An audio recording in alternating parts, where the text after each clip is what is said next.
We are blessed to be a beacon of love and the hope for these precious children. But our purpose goes deeper than bricks and mortar. We are building a community, a family anchored in the love of God. Ako po si Arlene Simplicio, 11 years old, taga Cagayan Valley po. Magti 3 years na po ako sa IHA. Hindi ko po inaasahan na dito ko po may pagpapatuloy yung pag-aaral ko.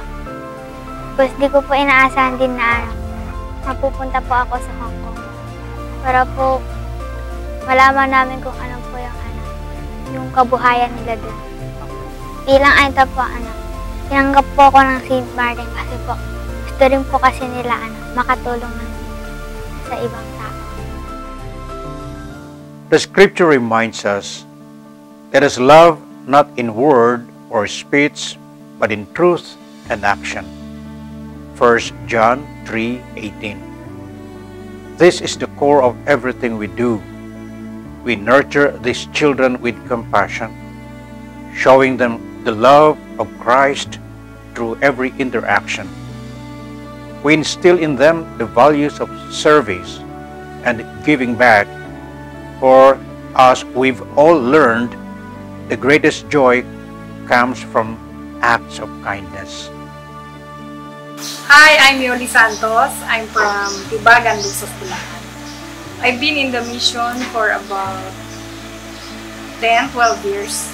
I'm Christy Tongko, 60 years old, a physician. I'm an internist from Baliwag, Bulacan.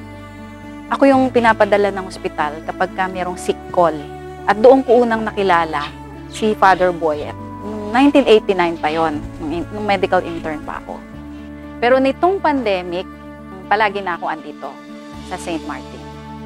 I remember when I was a kid, we are living in the shants, and then I said the prayer to God to give me the wisdom, the energy, the opportunity to change my story. And then when I get in touch with those children, I said to myself, I want to be part of their better story. Na-diagnose ako as a case of stage 4 endometrial carcinoma. Kung hindi pa natatapos yung chemotherapy ko, my husband passed away, si Doc, nawala. So sabi niya, doble-doble talaga yung struggle na nangyari sa akin. Pero ang ginawa ko na lang talaga, siguro yun yung way para matupad yung desire ko na mag-mission, na makasama dito sa St. Martin. So St. Martin ang binigay sa akin para matupad siguro yung lahat ng plan ko. Nakita ko yung smile ng mga bata nung tinatanggap yung pagkain. And then I realized, ako yung nagbigay pero ako yung tumanggap. Kasi sobrang blessed ang pakiramdam ko. Gusto ko pang gawin to. Akala nila ako yung nagpapagaling, pero sa totoo lang, ako yung gumaling. Ako yung nahil. Itong St. Martin, siya yung nagpagaling sa akin. Kaya ngayon, remission na yung cancer ko. Although monitoring pa rin, pero my latest CT scan last May is clear. Lahat clear. So, ito yung binigay ni God sa akin na napakaganda. Kaya nga, kung kayo man, nahihirapan, naguguluhan sa buhay, maraming iniisip, pero subukan nyo na ibigay yung sarili nyo sa misyon at mararamdaman nyo yung tunay na joy. Kasi ang tunay na joy, hindi lang kung ano yung nakukuha natin, pero sa totoo lang, kung ano yung maliit na bagay na nabibigay sa atin na nagiging miracle sa ibang tao. San Martin changed my story. San Martin helps me to become fulfilled and I find joy and happiness. And kung nakikita ko yung mga bata, kung nabago niya ang San Martin ang buhay ko, gusto ko rin maging parte na mabago ang buhay niya. Yung mga batang nasa San Martin, yung mga bata pa, nilingapin natin San Martin.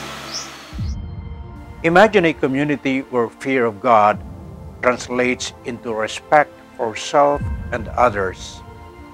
Imagine a place where children see the world through a lens of compassion, where they are not just recipients of your generosity, but future givers themselves, inspired to pay it forward the love they receive.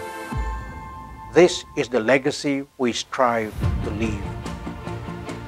My name is John Paul de la Cruz, or you can call me Kuya JP, from Quezon City, Metro Manila, Philippines.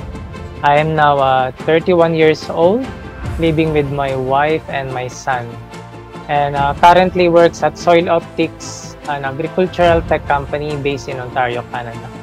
Plus, I do consultancy business as a freelance financial analyst for different companies in US, UK, and Canada.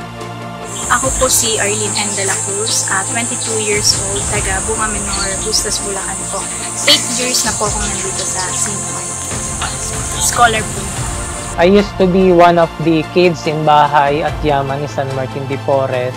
I stayed there for more than 10 years since I was 9 years old at that time.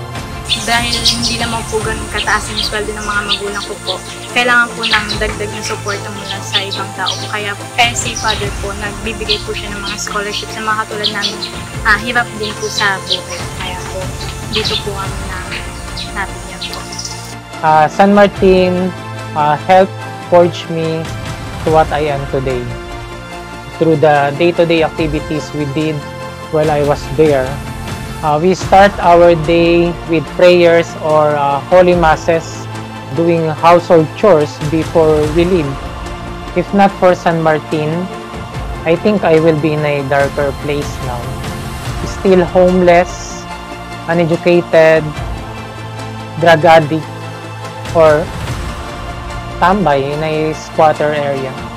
Ang akala po ng iba na pag dito ka lang St. Martin, sila lang po yung natutulungan. Pero hindi po alam ng nakararami na madami pong katulad ko na tagalabas po na hindi naman po mga bata ng St. Martin na tinutulungan din po ni Father ko. So basta po deserving na tulungan po, tapos alam po nilang nag-aaral ka ng mabuti, tutulungan po nila kahit po hindi po bata ng St. Martin. I am very thankful that San Martin was always there to guide us, not just me, but also the my brothers and sisters at San Martin de Porres and Ihas.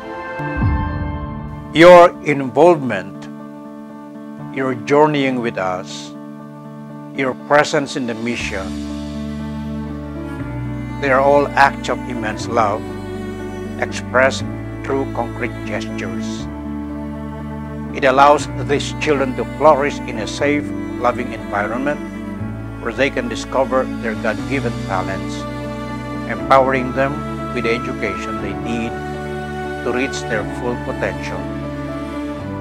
These children are not simply in need.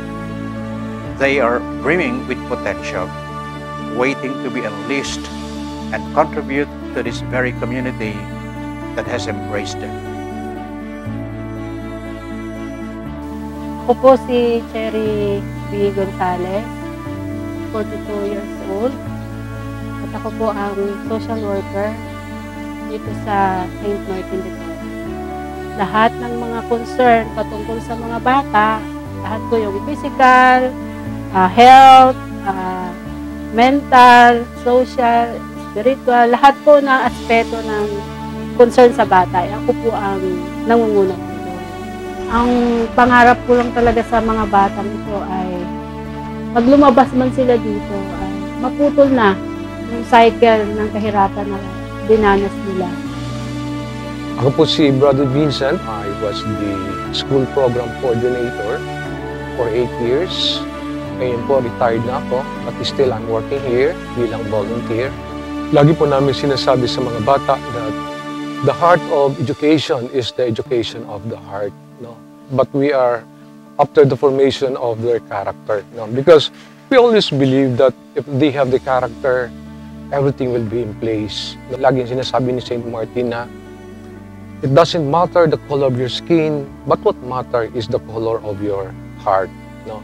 Kaya si Father, lagi niya sinasabi sa mga bata na paglabas niya ng St. Martin, hindi talaga namin hangad yung financial success niyo. No? Hangad namin na kayo ay magilang mabuting tao, na kayo ay sa buhay niyo sa labas ay maaninag ang kabutihan ng Diyos. Kung sakaling hindi sila napunta dito sa St. Martin, maaaring sila ay naging salot ng lipunan, ng society, no? Kaya, yun ang inaasahan natin, na sa kanilang pagbabalik sa kanilang pamilya, sa society, ay sila isang maging biyaya. Ako po si Marlon Manuel, miyembro po ako ng Board of Trustees ng Bahay at Yaman ni San Martin de Porres. Sa lahat po ng tumutulong sa Bahay at Yaman ni San Martin, na nagtataguyod ng kanyang mga programa, kayo po ay bahagi ng Bahay at Yaman ni San Martin. Sa inyong mga tulong, ay naipagpapatuloy ng Bahay at Yaman ni San Martin ang mga programa at kayo po ay bahagi ng lahat ng nakamit, ng lahat na nagawa at magagawa pa sa kinabukasan. Maraming salamat po sa inyo. Think of the joy you'll experience when you see these children nurtured by faith, love, and your support grow into compassionate, contributing members of society. Together, we are building a community that reflects the values we hold dear. By sending them your hearts, you're answering a higher calling. You're planting a seed of love that will blossom into a brighter future for these children and for the community as a whole.